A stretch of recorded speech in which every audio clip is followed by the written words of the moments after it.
Hola a todos. En esta presentación continuaremos aprendiendo sobre el tema de el agua. Para poder entender la dinámica o flujo del agua en la Tierra, debemos de comprender el concepto hidrosfera. La hidrosfera es el sistema que engloba el agua en la Tierra. Aproximadamente el 71% de nuestro planeta está cubierto por agua. De esta, el 97% es agua salada que pues encontramos en los mares y en los océanos.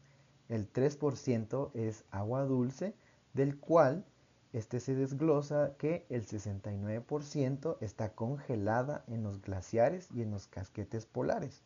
El 30% es agua subterránea y menos del 1% corresponde al agua superficial, esta que podemos encontrar en los ríos, en los lagos, en las lagunas o bien de fácil acceso.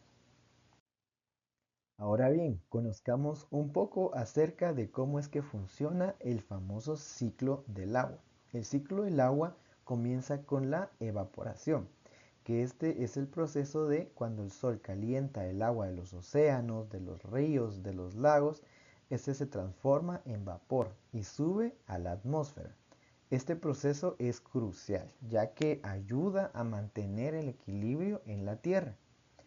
Una vez que el vapor de agua asciende, se enfría y se condensa en pequeñas gotas formando las nubes. Este proceso se llama condensación. Las nubes son esenciales, ya que son las encargadas de transportar el agua de un lugar a otro. Cuando las gotas de agua en las nubes se agrupan y se vuelven lo suficientemente pesadas, caen a la tierra por gravedad, formando precipitación. Esto puede ser lluvia, puede ser nieve o puede ser granizo, y es fundamental para reabastecer nuestros cuerpos de agua. Recargan los mantos freáticos y humedecen la tierra. Una vez que el agua llega a la superficie, puede infiltrarse en los suelos, llenando acuíferos subterráneos, un proceso conocido como infiltración. También puede fluir sobre la superficie en un fenómeno llamado escorrentía, que esta agua llega a los ríos, a los lagos y a los océanos. Además de estos procesos, pues las plantas también juegan un papel importante. A través de la transpiración, liberan vapor de agua al aire, lo que contribuye aún más a la humedad en la atmósfera. De esta manera es como el ciclo del agua funciona. Es un proceso continuo que conecta todos los ecosistemas y es vital para la vida en nuestro planeta. Sin el ciclo del agua, pues no podríamos sobrevivir. Ahora bien, ya que conocemos ese concepto de hidrosfera, cuánta agua tenemos en la Tierra, y ya sabemos un poco más acerca del ciclo de cómo es que recircula el agua en la Tierra, analicemos las distintas presiones que pueden estar afectando al recurso hídrico. En la siguiente gráfica se muestran los usos y las proyecciones globales del consumo de agua dulce. Como podemos observar, en esta gráfica de PI, el consumo de agua mundial se distribuye principalmente en un uso agrícola, con un 70% de consumo. Seguidamente el uso industrial con un 19% y el uso doméstico con un 11% de consumo. Trasladémonos entonces al cuadro. Podemos observar una proyección de distintos años hasta llegar al año 2050, donde vemos que el uso doméstico y el uso de energía incrementa en el 2030, pero disminuirá en el 2050. Luego nos muestra cómo el uso industrial y el uso por consumo agrícola irá en aumento al 2050, sobre todo el uso industrial, mientras que el uso agrícola podría ser constante. Esto significa que en total, sumando todos los tipos de uso, al llegar al 2050 incrementará el uso en un 46.4% de lo que vimos utilizado desde el año 2018. Estamos a solo 4 años para poder llegar al 2030 y somos testigos de cómo el uso y demanda del recurso hídrico va en aumento y en algunos lugares este recurso está por acabarse o bien el costo es muy elevado para poder adquirir este servicio de agua. Continuando con esa proyección al 2050 nos encontramos con el estrés hídrico, que esto pues se refiere a la disminución de la cantidad y calidad de agua dulce disponible para satisfacer las necesidades hídricas de una región en específico. Geográficamente podemos observar cómo ciertos países la crisis por el recurso hídrico será sumamente alto. El estrés hídrico extremadamente alto se verá reflejado en los países de Medio Oriente, tanto de África como de Asia, como a países como Marruecos, Líbano, Egipto, Irán e India, países donde actualmente vemos el gran conflicto que existe por este recurso muy preciado. Luego se muestran países con un alto estrés hídrico donde encontramos a México, Perú, países de Europa como Italia, Portugal y se muestra en su totalidad en Australia. Con un estrés medio alto encontramos países como Estados Unidos, Argentina, Francia, China, entre otros. Y con un estrés hídrico medio bajo encontramos a Centroamérica, por ende encontramos a Guatemala. Luego tenemos países como Brasil, Canadá, Rusia y países que conforman el centro del continente africano. Ahora bien, hablemos sobre los efectos del sobregiro en el uso de las aguas superficiales, o sea, las aguas que podemos encontrar de muy fácil acceso como ríos, lagos, lagunas, entre otros. Entonces, primero debemos de conocer cómo es que sucede la alteración del ciclo y la calidad del agua. Recordemos el ciclo de agua, tenemos que el agua pues se evapora, asciende a la atmósfera, se condensa para formar nubes y cuando las gotas de agua son lo suficientemente pesadas, caen del cielo a la tierra, se infiltra llenando los cuerpos de agua, comenzando un nuevo ciclo. Ahora bien, lo que sucede en la alteración del ciclo del agua es lo siguiente. Debido a toda la contaminación que existe, pues al momento que el agua se evapora para condensar y formar nubes, a estas llegan diferentes gases contaminantes como el CO2, el dióxido de carbono, contaminando el agua y al momento que caen estas gotas se les conoce como fenómeno de la lluvia ácida.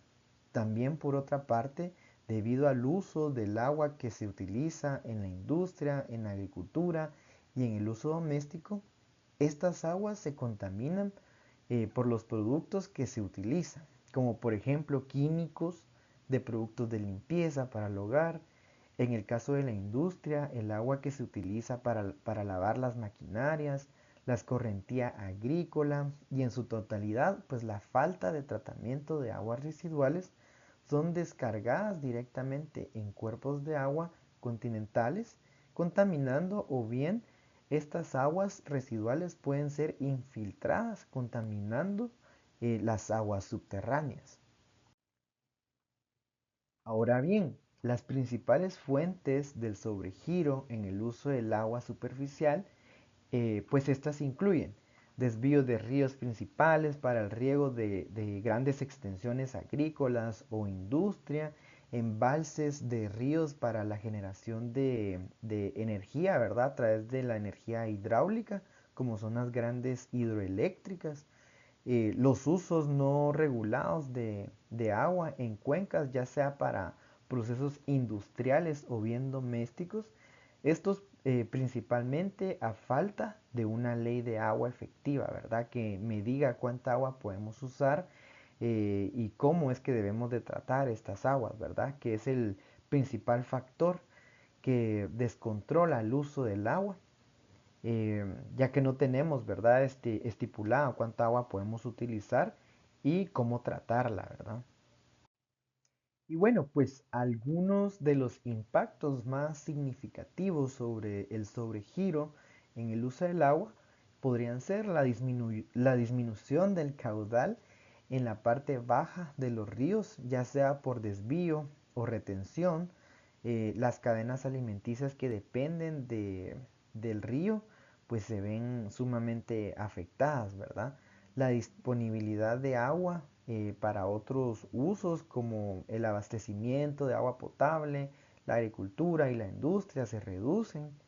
En los esteros aumenta la salinidad, lo que provoca la mortalidad de especies de peces, por ejemplo, de crustáceos, de moluscos, y pues además las sequías vinculadas al cambio climático han comenzado a reducir las fuentes de agua superficial, ¿verdad? Mientras que anteriormente ocurría en periodos cada 20 años, ahora son más frecuentes, lo que disminuye los caudales normales en un 70% del flujo promedio que teníamos anteriormente. Adicional a lo anterior, tenemos también los efectos del sobregiro ahora en el uso de las aguas subterráneas, o sea, las aguas que están en los mantos freáticos, ¿verdad? Que abastecen pozos, por ejemplo. Este efecto en las aguas subterráneas es originado principalmente por los siguientes factores. La falta de registro de pozos. Ejemplo de ello es la cantidad de pozos que se abren para cada condominio o torre de apartamentos actualmente, ya sea en el área dentro o fuera de la ciudad.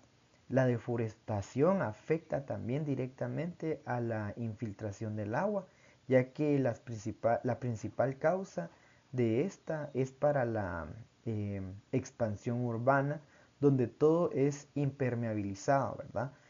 Por construcciones y por carreteras para no permitir, o bueno, no permite que el agua se infiltre y recargue los mantos freáticos. El principal factor que afecta, que opera detrás del descontrol en la sobreexplotación de las aguas subterráneas en es la ausencia o el ineficiente cumplimiento de una ley de aguas que pueda establecerlo, ¿verdad? Permisos, obligaciones para el uso del agua, un programa de mitigación para la protección de cuencas productoras del recurso hídrico y medidas que incluyan campos y pavimentos permeables en las ciudades, ¿verdad? Que permitan que el agua pueda infiltrarse y pueda recargar estos mantos freáticos para poder tener agua eventualmente, ¿verdad? Y finalmente, algunos impactos relevantes de este sobregiro son los siguientes: la disminución del nivel del manto freático, principalmente por la agricultura, a causa de la extracción de agua para riegos de grandes extensiones de cultivos y monocultivos, ¿verdad? La disminución de la disponibilidad de las aguas superficiales, esto debido a que las corrientes de lluvia se reducen hasta el punto de llegar a secarse. La contaminación de fuentes de agua potable por reducción de niveles de profundidad eh, sin metales pesados como el arsénico u otros elementos como el hierro, invasión de agua salina, esto generalmente en las zonas costeras donde el agua subterránea se extrae tanto que deja pasar agua salada subterránea proveniente de los océanos, ¿verdad? De los mares. Ahora bien, ya que pues conocemos cómo es que funciona toda esta circulación del agua, cuáles son esas presiones que puede tener el recurso hídrico a través de contaminación, explotación, hablemos un poco de cuál es el estado del recurso hídrico en Guatemala. Y para esto pues vamos a abordar dos temas, que es la calidad de agua versus la calidad de agua. Y vamos a comenzar hablando de la cantidad de agua que posee Guatemala. Entonces, Guatemala pues se presenta o es considerado como un país rico en agua, rico en este recurso hídrico. Y de acuerdo con datos actualizados, nuestro país cuenta con una disponibilidad de 39.658 millones de metros cúbicos de agua al año. Esto es una cantidad grandísima de agua. En el siguiente mapa, elaborado por el YARNA en 2023, se muestra la disponibilidad del recurso hídrico en metros cúbicos por kilómetro cuadrado por año que posee nuestro país. Está dividido en tres diferentes vertientes, ¿verdad? Que es el curso que presenta el agua, ya sea para el Pacífico, para el Caribe o para el Golfo de México, que estas serían nuestras tres vertientes, ¿verdad? Teniendo una mayor disponibilidad los departamentos que se encuentran en la franja transversal del norte, que forma parte de Huehuetenango, parte de Quiché, Alta Verapaz e Izabal. También podemos observar una disponibilidad grande en toda la vertiente del Pacífico, principalmente en San Marcos, y una menor disponibilidad en la parte norte de Petén, justamente en la reserva de biosfera maya y en la cuenca del río Motagua, donde se encuentra el corredor seco. Ahora, ya que sabemos cuánta agua posee Guatemala, hablemos de la calidad del agua que presenta este gran recurso en nuestro país. De acuerdo con la publicación del Perfil Ambiental de Guatemala en su serie Agua del Instituto de Investigación en Ciencias Naturales y Tecnología, o sea, el YARNA, utilizando un índice simplificado de calidad de agua para ríos llamado ISCA. Desafortunadamente en ningún punto de muestreo el agua presentaba una calidad de agua considerablemente buena. El 74% de los puntos el agua se clasifica como regular y en el 26% restante como mala. Esto quiere decir que una gran cantidad de agua superficial que posee Guatemala se encuentra contaminada y esta pues no la podemos utilizar solo así, ¿verdad? En cuestiones de lagos también se determinó que el lago más contaminado que posee Guatemala es el lago de Amatitlán y pues el mejor conservado actualmente es el lago de Atitlán en Sololá. Luego tenemos que en esta diapositiva podemos observar el mapa de Guatemala y los diferentes puntos de muestreos por el INSIBUM y también la tabla de resultados del perfil ambiental Agua, donde se muestra que la mayoría de todos los puntos muestreados, el resultado es de malo a muy mala calidad de agua, la que presentan estos ríos muestreados, ¿verdad? Actualmente, el volumen de agua contaminada a nivel nacional proviene de los siguientes datos que vemos a continuación en esta gráfica de pie. Un 7% por la agroindustria, un 13% de la industria, un 40% de las actividades agropecuarias y el otro 40% por el uso doméstico en los diferentes municipios, dando el origen, ¿verdad?, de la presión sobre el recurso hídrico en el área metropolitana,